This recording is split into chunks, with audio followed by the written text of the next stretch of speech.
Hello guys 1989లో ఒక cinema వచ్చింది. కాదు ఒక రెవల్యూషన్ వచ్చింది. అప్పటి తెలుగు సినిమాల్లో కలర్స్, డాన్సెస్, లౌడ్ డైలాగ్స్ ఉండేవి. అది చాలా నార్మల్ ఫార్ములా. స్క్రీన్ లో హీరోస్ గట్టిగా నవ్వుతారు, విలన్స్ గట్టిగా అరుస్తారు, ఫైట్స్ లో కూడా విచిత్రమైన సౌండ్స్ ఉండేవి. ప్రతి స్టోరీ ఇలాగే ఉండేది. బట్ ఆ ఇయర్ లో ఒక ఇంజనీరింగ్ డ్రాప్అవుట్ సైలెంట్ గా ఒక సినిమా ప్లాన్ చేశాడు. తన మైండ్ లో ఒక క్వశ్చన్: సినిమా అంటే ఓన్లీ ఎంటర్టైన్మెంటేనా?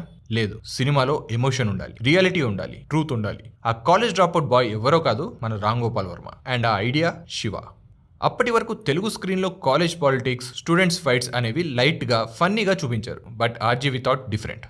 తను రా ట్రూత్ ఎగ్జాక్ట్గా ఎలా ఉంటుందో అలాగే చూపించాలి అనుకున్నాడు. ఫస్ట్ ఫ్రేమ్లోనే డస్ట్ కనిపిస్తుంది, కెమెరా హ్యాండ్ హెల్డ్, లైట్ కూడా సరిగ్గా లేదు. చూడ్డానికి ఇది సినిమా కాదు, ఇది రియల్ కాలేజ్ లైఫ్ అనేలా ఉంటుంది. కెమెరాలో మూమెంట్, సైలెన్స్ లో ఎమోషన్, మ్యూజిక్ లో ఫియర్ అన్నీ కలిసి ఒక న్యూ వరల్డ్ క్రియేట్ చేశాయి. బిఫోర్ శివ హీరో అంటే డైలాగ్స్ చెప్పడం, పంచ్ ఫైట్స్, డాన్సెసే ఉండేవి. బట్ శివలో హీరో చాలా తక్కువగా మాట్లాడతాడు అండ్ మోస్ట్లీ లుక్స్ ఇస్తూ ఉంటాడు, పవర్ఫుల్ అండ్ ఇంటెన్స్ గా.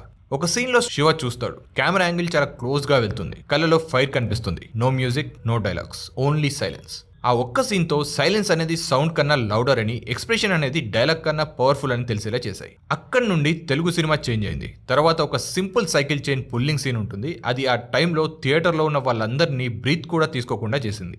ఆ చైన్ సౌండ్ ఒక సింబల్ అయింది. First time in Indian cinema sound అనేది ఒక క్యారెక్టర్ అయింది. సినిమాటోగ్రాఫర్ ఎస్ గోపాల్ రెడ్డి గారు ఫస్ట్ టైం హ్యాండ్ హెల్డ్ కెమెరాని నేచురల్ గా యూజ్ చేశారు. ఈ సినిమాలో కెమెరా అనేది కూడా క్యారెక్టర్ తో పాటు వెళ్తూ ఉంటుంది. శివ మూవ్ అయితే కెమెరా మూవ్ అయ్యేది. సీన్స్ లో టెన్షన్ పెరుగుతుంటే ఫ్రేమ్ షేక్ అయ్యేది. ఇలా తెలుగు మూవీస్ టెక్నికాలిటీస్ లో ఒక కొత్త రెవల్యూషన్ స్టార్ట్ చేసింది ఈ శివ మూవీ.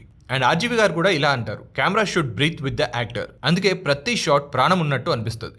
ఇళయరాజా గారు ఒక మాస్ట్రో. ఆయన music and sound effects movie tone నే చేంజ్ చేసేసింది. ఇందులో వాయిలిన్స్ లేవు, పెద్ద ఆర్కెస్ట్రా కూడా లేదు. Just metallic echoes, drums, foot steps, silence మాత్రమే ఉంటాయి. ఆ సైలెన్సే ఒక బ్యాక్గ్రౌండ్ మ్యూజిక్ అయింది. ప్రతి హార్ట్ బీట్, ప్రతి పాజ్ మ్యూజిక్ కన్నా ఎక్కువ టెన్షన్ ని క్రియేట్ చేశాయి ఈ మూవీలో. ఇళయరాజా గారు మూవీకి మ్యూజిక్ ని కంపోజ్ చేయడం కాదు, ఒక సోల్ నే ఇచ్చారు. ఇక స్వాగ్ అనే పదాన్ని ఇప్పుడు వస్తున్న ప్రతి సినిమా గురించి మాట్లాడుకుంటున్నాం, కానీ శివ మూవీలో ఉండే స్వాగ్ గురించి ఎంత మాట్లాడుకున్నా తక్కువే. ఒక హీరో అండ్ ఒక విలన్ కి ఉండే పవర్, గట్స్, స్వాగ్ అనేవి అంతకు ముందు ఉన్న మూవీస్ కి శివకి చాలా డిఫరెంట్ గా ఉంటుంది. Hero and villain walking style, smoking style, వాళ్ళ వే ఆఫ్ టాకింగ్, మేనరిజం ఇవన్నీ చూస్తే అరే ఇలాంటి క్యారెక్టర్స్ కదా ఒక హీరో అండ్ విలన్ కి ఉండాలి అనే వ్యూ కలిగించేలా ఉంటాయి. అయితే ఈ మూవీ టైంలో రామ్ గోపాల్ వర్మ గారి ఏజ్ 27. తనకి ఎటువంటి ఫిలిం బ్యాక్గ్రౌండ్ కూడా లేదు, ఎటువంటి సినిమా మేకింగ్ ఎక్స్పీరియన్స్ కూడా లేదు. కానీ సినిమా చేయాలనే అన్లిమిటెడ్ క్యూరియాసిటీ ఉంది.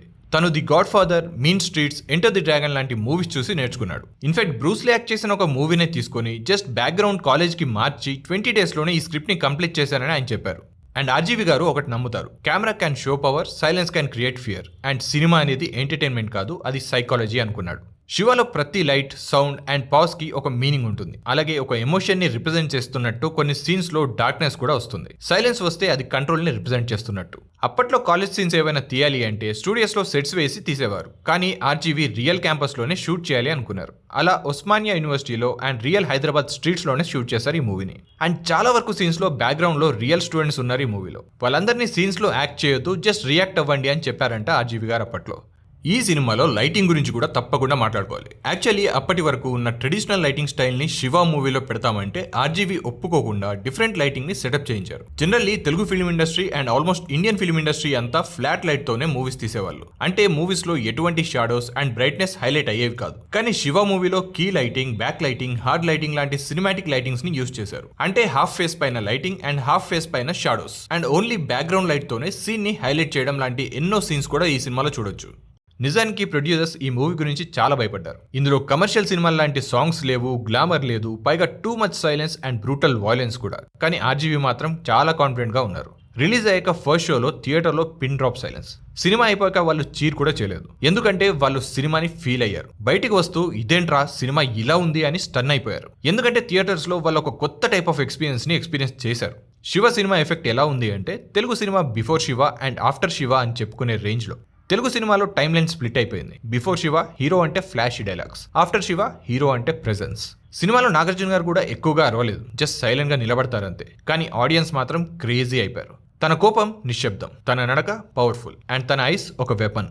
ఈ సినిమా నుండి మాస్ ఇమేజ్ రీడెవలప్ అయింది. హీరో అంటే డైలాగ్సే కాదు, సైలెంట్ రెబెల్ అని. నిజానికి శివ మూవీ ప్రతి న్యూ డైరెక్టర్ కి ఒక ఫిలిం స్కూల్ లాంటిది. ఇందులో కెమెరా, సౌండ్, రిథమ్ నుండి చాలా నేర్చుకోవచ్చు. పూరి జగన్నాథ్ గారు కూడా ఇలా అన్నారు, శివ లేకపోతే నేను లేను, నేను డైరెక్టర్నే కాలేకపోయేవాన్ని అని. అండ్ సుకుమార్ గారు కూడా సినిమా స్టోరీ టెల్లింగ్ అనేది శివ నుండే నేర్చుకున్నానని కూడా చెప్పారు. ఈ సినిమాకి editor Shankar brilliant editing support గురించి కూడా తప్పకుండా చెప్పుకోవాలి. సీన్స్ కట్స్ ర్యాండమ్ గా కాదు, ఒక స్ట్రాటజీతో కట్ చేశారు. మనం అబ్జర్వ్ చేస్తే టెన్షన్ సీన్స్ అన్ని చాలా ఫాస్ట్ గా ఉంటాయి, ఎమోషన్ సీన్స్ అన్ని చాలా స్లోగా ఉంటాయి. ఇలాంటి రిథమ్ ని ఇప్పటికే రిలీజ్ అయ్యే చాలా మూవీస్ లో ఫాలో అవుతూనే ఉన్నారు. అది చాలా సినిమాలో చూడొచ్చు. శివ సినిమాకి ముందు ఫైట్ సీన్స్ లో చాలా టిపికల్ బ్యాక్గ్రౌండ్ సౌండ్స్ యూజ్ చేసేవాళ్ళు. లైక్ ఏ డిషా డిషా అనే సౌండ్స్ ఉండేవి. కానీ శివలో అన్ని రియల్ సౌండ్స్. అవి ఫుట్ స్టెప్స్ కావచ్చు, గాలి కావచ్చు, గేట్ డోర్ సౌండ్స్ కావచ్చు, అండ్ ఇంకా ఏవైనా. For the first time audience sound ని వినడం కాకుండా ఫీల్ అయ్యారు. ఇలాంటి సౌండ్ డిజైన్ ఇండియన్ ఫిలిం ఇండస్ట్రీనే చేంజ్ చేసేసింది, ఎస్పెషల్లీ హిందీ సినిమాని. తెలుగు వర్షన్ తర్వాత ఆర్జీవి శివాని హిందీలో కూడా రీమేక్ చేశారు. అక్కడ కూడా సేమ్ ఫైర్, సేమ్ సైలెన్స్. ఈ ఫిలిం బాలీవుడ్ ని కూడా షేక్ చేసేసింది అప్పట్లో. రామ్ గోపాల్ వర్మ అనే నేమ్ నేషనల్ వైడ్ గా ట్రెండ్ అయిపోయింది. ఇందులో ఉండే యాక్షన్ సీన్స్ కూడా అప్పటిదాకా వచ్చిన మూవీస్ లో కంటే చాలా డిఫరెంట్ గా డిజైన్ చేశారు. అండ్ స్లో మోషన్ షాట్స్ తో ఒక సీన్ ని ఎలివేట్ అయ్యేలా చేయొచ్చు, ఎమోషన్ అర్థమయ్యేలా చేయొచ్చు, అండ్ ఇంటెన్సిటీ పెంచొచ్చు అని ఫిల్మ్ మేకర్స్ కి అర్థమయ్యేలా చేసిన ఒక సినిమా ఇది. అప్పటికే స్లో మోషన్ షాట్స్ ని సినిమాలో యూజ్ చేస్తున్నా కూడా వాటి ఇంపార్టెన్స్ ఏంటి అనేది మాత్రం ఈ సినిమాతోనే చాలా మందికి అర్థమైంది. ఇలాంటి ఒక డేరింగ్ అటెంప్ట్ చేయడానికి ప్రొడ్యూసర్స్ కూడా ముందుకు రాకపోవడంతో నాగార్జున గారే దగ్గరుండి వాళ్ళ ఓన్ బ్యానర్ లోనే సినిమాని ప్రొడ్యూస్ చేసి అప్పటిదాకా ఉన్న సెంటిమెంట్స్ అన్ని బ్రేక్ చేసి ఒక కొత్త ట్రెండ్ క్రియేట్ చేసేసారు ఈ మూవీతో.